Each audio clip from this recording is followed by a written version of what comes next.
Abdullah bin Hudzafah radhiyallahu anhu ini, teman-teman sekalian, di tahun 19 Hijriah, beliau pernah diutus oleh Umar bin Khattab radhiyallahu anhu dalam salah satu peperangan, memimpin pasukan, dan dia sama teman-temannya semuanya ditawan oleh Raja Romawi, pasukan Romawi.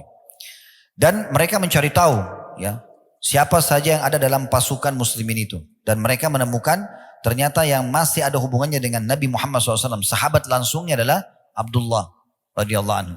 Maka mereka mengikatnya dan membawanya kepada Heraklius ya, atau pada saat itu istilah bagi Kaisar Romawi. Dibawalah ke sana. Kemudian Abdullah pada saat didatangkan diikat, diperhatikan mukanya oleh Kisra atau Kaisar pada saat itu. Bajunya yang usang, wajahnya yang pucat karena ditawan, penuh debu, tawanan, tidak dikasih makan, memang ditahan beberapa hari. Ya. Tapi dia lihat orang ini seperti santai saja. Maka Kaisar tidak ingin membunuhnya seperti umumnya tawanan-tawanan. Maka ditawarkan, dia mengatakan, siapa namamu? Abdullah. Baik, saya ingin menawarkan kepadamu, bagaimana kalau kau pindah ke Nasrani, masuk ke agamaku, kata Kaisar ini, dan saya akan berikan kau kedudukan di sini. Kasih jabatan di kerajaan, punya kedudukan, punya pendapatan, apa saja yang kau mau saya kasih. Maka kata Abdullah, waktu itu karena si Kaisar tidak bisa bahasa Arab, dia ada penterjemah. Maka kata Abdullah, sungguh ya, aku dalam beberapa asar tentang beliau ya, sungguh aku ya terbunuh berulang kali, lebih aku sukai daripada penawaranmu itu. Bagaimana kalau kerajaanku ini, kerajaan Romawi saya bagi dua. Setengah buat kamu, setengah buat saya. Begitu kau mengaku Nasrani, sekarang saya akan kasih kamu langsung kedudukan itu. Maka dia mengatakan, saya tolak. Walaupun engkau memberikan semua kerajaan Arab dan Ajam kepadaku untuk meninggalkan agama ini, aku tidak akan tinggalkan. Kata Kaisar apa? Kalau gitu saya akan bunuh kamu. Dia bilang, lakukan apa yang kau inginkan. Disuruh ikat, ditaruh di tiang salib. Lalu kata Kaisar kepada para pemanahnya, jangan lukai dia. Tapi lempar anak panah di sekitar tangannya. Supaya dia takut saja. Dilempar, sambil dilempar panah tersebut, sambil ditawarkan kembali Nasrani. Tetap ditolak. Kaisar bilang, lempar di arah kakinya. Dilempar tapi tetap saya tidak mau. Hanya disuruh turun. Kemudian Kaisar menyuruh mendatangkan satu kuali besar. Isinya minyak yang sengaja dipanasi dengan api, dipikul oleh banyak orang, ditaruh di atas api lalu mendidih. Kemudian dibawalah dua orang dari tawanan muslim, dilempar ke dalam api panas itu. Baru masuk beberapa detik, sudah keluar tinggal tulang-tulang saja, karena panasnya minyak itu.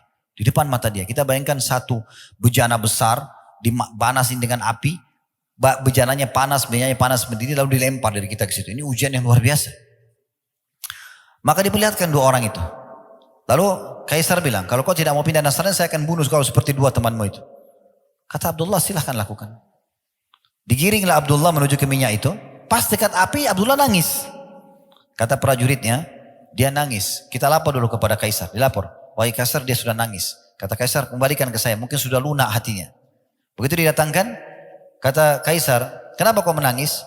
Dia bilang, saya menyesal karena saya cuma punya satu nyawa.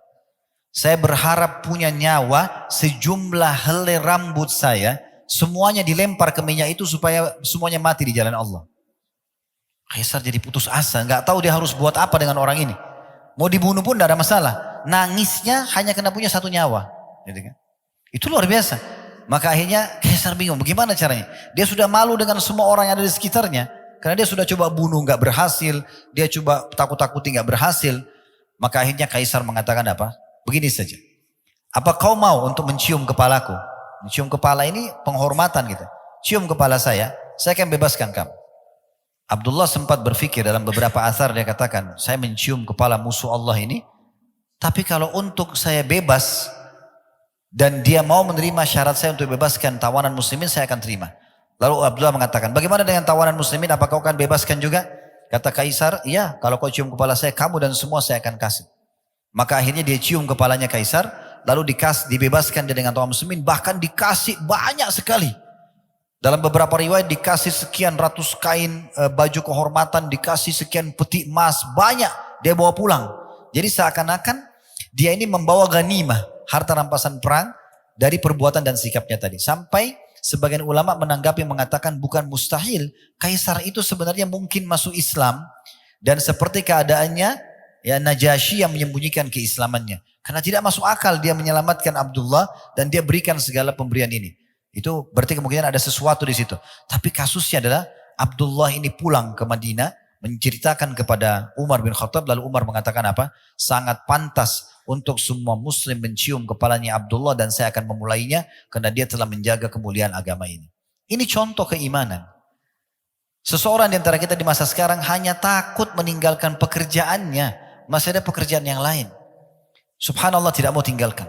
Lalu mau bicara masalah keimanan. Seseorang tidak mau meninggalkan komunitasnya. Ya, tidak mau memperbaiki rumah tangganya. Tidak mau ini dan itu hanya karena masalah ya, dunianya. Dan dia dahulukan daripada keimanan. Bagaimana dia mau berharap bisa mendapatkan keberkahan yang sempurna?